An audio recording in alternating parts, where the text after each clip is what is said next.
Question देखो dot product पे, ठीक है। अब हम क्वेश्चन देखेंगे डॉट प्रोडक्ट पे, इजी इजी क्वेश्चन। फिर उसके बाद क्रॉस प्रोडक्ट करेंगे और वेक्टर को ऐड कर देंगे।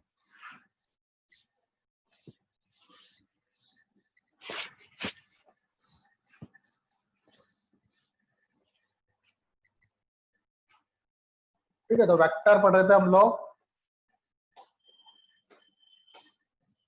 क्वेश्चन ले लो, सपोज करो आपको दो वेक्टर दे रखे, A vector equal to 2i cap plus 3j cap and B vector equal to 2i cap minus 3j cap.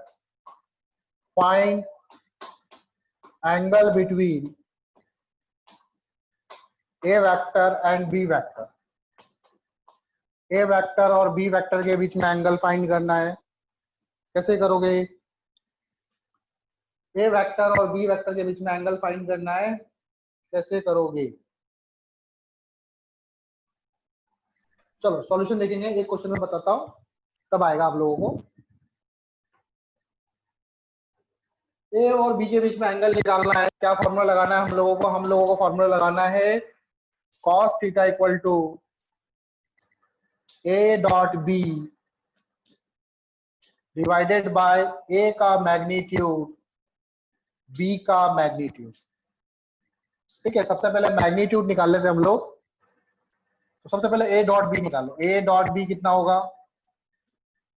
ए की जगह ए रखेंगे 2i cap plus 3j cap dot b, b vector कितना है? 2i cap minus 3j cap. अब इनको कैसे multiply करेंगे? i वाला केवल i वाले से मल्टीप्लाई होगा और j वाला केवल j से।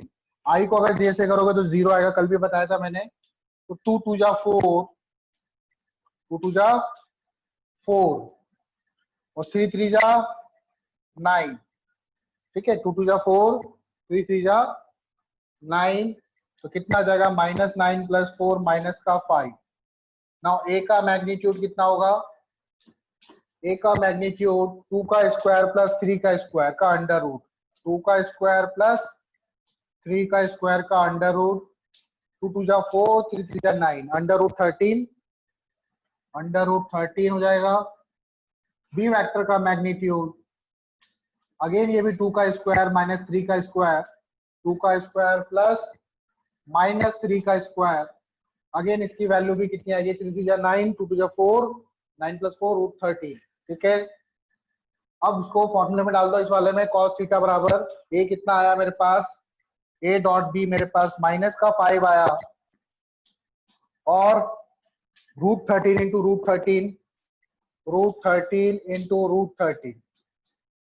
ठीक है, तो क्या हो जाएगा? क्या आ जाएगा? देखो यहाँ से cos थीटा इक्वल टू आ जाएगा मेरे पास -5/13। ठीक है, तो थीटा इक्वल टू क्या हो जाएगा? cos inverse -5/13। आया समझ में? आया समझ में? Yes sir. एक अच्छा सा सवाल कराता हूं जो उस समय करवाना भूल गया था मैं।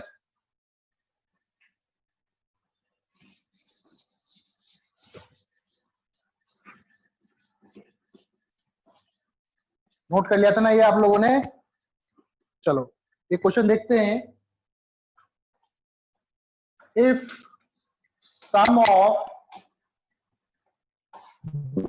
To unit vector, if sum of two unit vector is a unit vector, दो यूनिट वेक्टर का सम एक यूनिट वेक्टर आ रहा है, तो उनके मैग्नीट्यूड का क्या डिफरेंस, सॉरी उनके डिफरेंस का क्या मैग्नीट्यूड होगा? Then find difference of their magnitude, sorry magnitude of their difference, magnitude of their difference. देखते हैं ये सवाल कौन कर पाता है। अच्छा सवाल है, ठीक है। देखते हैं कौन कर पाता है आप लोगों में से। Find the magnitude of there, if sum of two unit vector is a unit vector, find magnitude of their difference तो देखो क्या करेंगे हम लोग, मान लो ए वेक्टर इस तरफ है, यूनिट वेक्टर है ए वेक्टर, ठीक है, हमें पहले बोला है यूनिट वेक्टर, और बी वेक्टर मैंने ऐसे मान लिया ये भी आपका यूनिट वेक्टर है। अब इन दोनों का सम, सम मतलब रिजल्ट, एडिशन करेंगे। तो जो एडिशन कर रहे हैं, जो तीसरा वेक्टर आ रहा है सी वेक्टर, ये भी आपका यूनिट वेक्टर आ रहा है। तो हम लोग क्या लिखते हैं, C vector equal to A vector A cap plus B cap लिखेंगे। तो अगर मैग्नीट्यूड की बात करें, हम मैग्नीट्यूड कैसे निकालते हैं, सपोज करो इन दोनों के बीच में एंगल थीटा है, तो हम लोग कैसे निकालते हैं, ए का स्क्वायर प्लस बी का square plus 2ab cos theta, ऐसे निकालते हैं। अब हमें सब चीजें गिवन है, हमें बोला कि जो सी है ये भी यूनिट वेक्टर है, क्योंकि सम जो है वो भी यूनिट वेक्टर आ रहा है, और ए और बी भी यूनिट वेक्टर है। तो यूनिट वेक्टर है तो हम लोग समझ जाएंगे कि यूनिट वेक्टर है तो इनका मैग्नीट्यूड कितना होगा, 1 होगा, मतलब सी भी 1 होगा, ए भी 1 होगा, बी भी 1 होगा, 2 इंटू 1 इंटू 1 कॉस थीटा, ठीक है, सारे के सारे 1 ही होंगे। तो यहां से आ जाएगा 1 equal to under root 1 square plus 1 square, ये हो जाएगा 2 इंटू 2 कॉस थीटा, स्क्वायर कर दो दोनों तरफ, स्क्वायर कर देंगे तो रूट हट जाएगा, 1 का स्क्वायर 1 होता है, 1 प्लस 2 कॉस थीटा। तो 2 माइनस 1 माइनस 2 कितना हो जाएगा, -1 हो जाएगा, -1 equal to 2 cos theta, -1 equal to 2 cos theta, then cos theta equal to -1/2, cos theta equal to -1/2। तो cos में -1/2 वैल्यू कितने एंगल पर आती है, अगर आपको ट्रिग्नोमेट्री याद हो, ट्रिग्नोमेट्री टेबल, तो थीटा इक्वल टू 120 डिग्री पे आता है। 120 डिग्री पर हमें जो वैल्यू मिलती है cos 120 की वैल्यू, वो मिलती है -1/2, ठीक है। अब हमारा एंगल निकल गया है, अब हम इसका डिफरेंस निकाल सकते हैं। डिफरेंस निकालने के लिए क्या फॉर्मूला यूज करेंगे, तो डिफरेंस निकालने के लिए हम लोग यूज करेंगे, मान लो डिफरेंस आ रहा है that is D vector equal to होगा A vector A cap minus B cap. मान लेते हैं कि डी वेक्टर जो है वो है ए कैप माइनस बी कैप। तो डी वेक्टर का मैग्नीट्यूड क्या होता है, हम लोगों को जब पता है कि जब हम माइनस करते हैं तो ए का स्क्वायर प्लस बी का स्क्वायर -2ab cos थीटा लेते हैं, -2ab cos थीटा लेते हैं, ठीक है, A square plus B square -2ab cos theta. तो ए स्क्वायर, ए का स्क्वायर 1 प्लस 1, ठीक है, 1 square plus 1 square -2 into 1 into 1 cos 120 degree, कितना होगा cos 120 डिग्री। cos 120 की वैल्यू कितनी होती है, -1/2, वैल्यू रख दो यहाँ पे, 1 प्लस 1, इसको 2 लिख देते डायरेक्टली, 2 -2 इंटू -1/2, 2 से 2 कैंसिल, माइनस माइनस प्लस हो जाएगा, तो d इक्वल टू हो जाएगा √3, d इक्वल टू हो जाएगा √3, ठीक है, आया समझ में, d इक्वल टू आ जाएगा आपका √3। Cross product,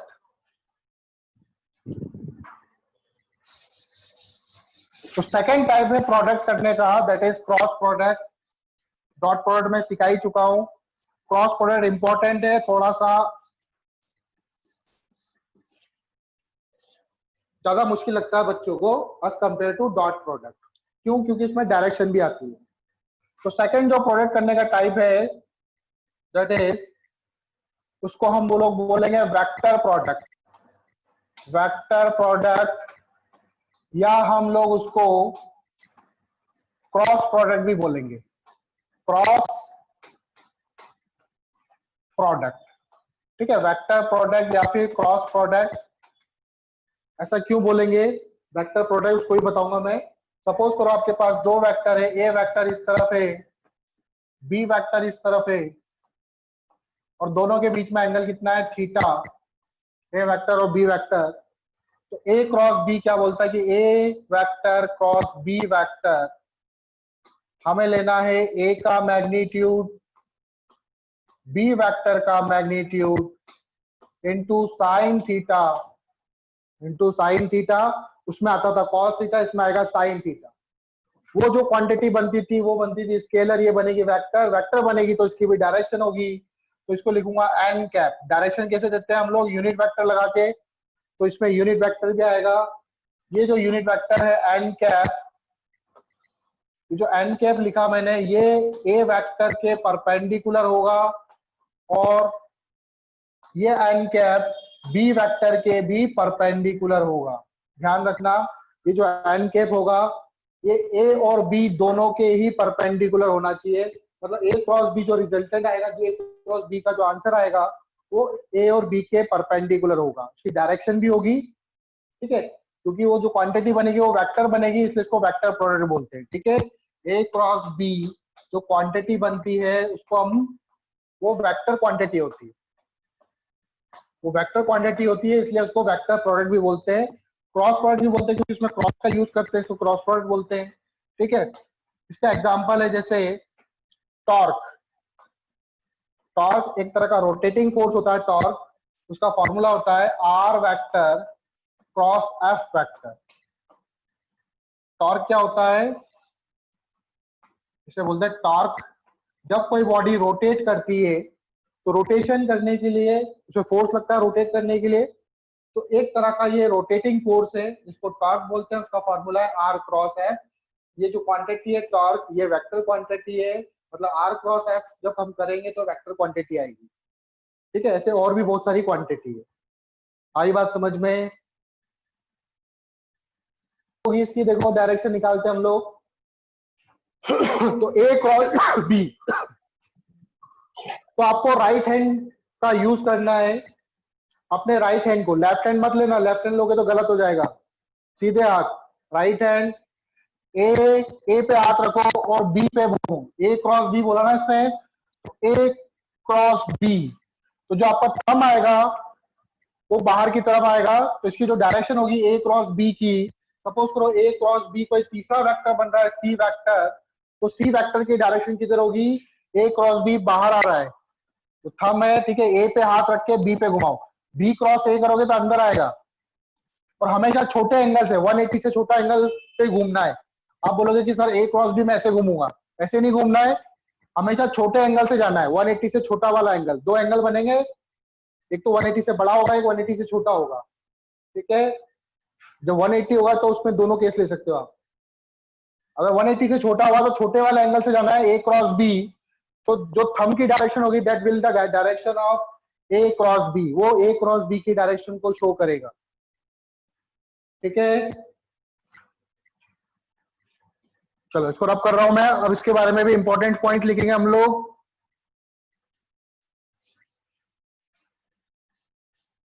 important points,